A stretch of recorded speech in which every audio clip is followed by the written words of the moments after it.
ഇപ്പോൾ ലൈവിൽ നടന്ന കിരീടയുദ്ധം ടാസ്കിൻ്റെ അവസാന ഘട്ടമാണ്. അതിനു മുമ്പ് ഈ ചാനൽ കാണുന്നവരൊന്ന് സബും ലൈക്കും ചെയ്യണേ. സൂപ്പർ പവർ കിട്ടാനുള്ള അവസാന ഘട്ട ടാസ്ക്കാണ് ഇപ്പം നടന്നത്. ഇതിൽ നൂറയും ഒണിയിലും ആയിരുന്നു മത്സരിച്ചത്. ഗെയിം എങ്ങനെയായിരുന്നു എന്ന് വെച്ചാൽ മറ്റുള്ളവരുടെ തൊപ്പി തട്ടിയെടുത്തിട്ട് ഹാങ്ങമ്മ തൂക്കുക, എന്നിട്ട് കൈ ടേബിൾ മേൽ തന്നെ കൊണ്ടുവന്ന് വെക്കുക എന്നുള്ളതായിരുന്നു. ഈ 3 റൗണ്ട് ഉണ്ടായിരുന്നു. ഫസ്റ്റ് റൗണ്ടിൽ നൂറ വിജയിച്ചു, സെക്കൻഡ് റൗണ്ടിൽ ഫൗളായി.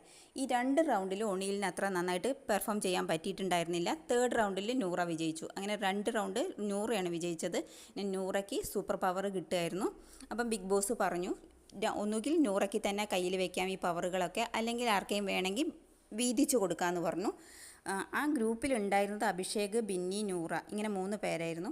ഇതിൽ ഫാമിലി വീക്കിൽ മാത്രം ബിന്നിക്ക് കൊടുത്തു നൂറ. ബാക്കി 2 റൗണ്ട്, അതായത് പവർ നോമിനേഷൻ ഫ്രീയും ഡയറക്റ്റ് നോമിനേഷൻ ചെയ്യാനുള്ള പവറും നൂറ തന്നെ കയ്യിൽ വെക്കുകയായിരുന്നു. ഇത് ഇൻഡിവിജ്വൽ ഗെയിമാണ്, ആർക്കും കൊടുക്കണമെന്ന് നൂറയ്ക്ക് തോന്നിയാൽ മാത്രം കൊടുത്താൽ മതി. ഇത് അവനവൻ്റെ സേഫ്റ്റി നോക്കിയിട്ടാണല്ലോ ഗെയിം കളിക്കുക. അതുകൊണ്ട് ഇത്തവണ നൂറയാണ് പവർഫുള്ളായിട്ട് നിന്നത്. നൂറയുടെ ഗെയിം എങ്ങനെയുണ്ടായിരുന്നു എന്ന് നിങ്ങളൊന്ന് കമൻറ്റ് ചെയ്യണേ.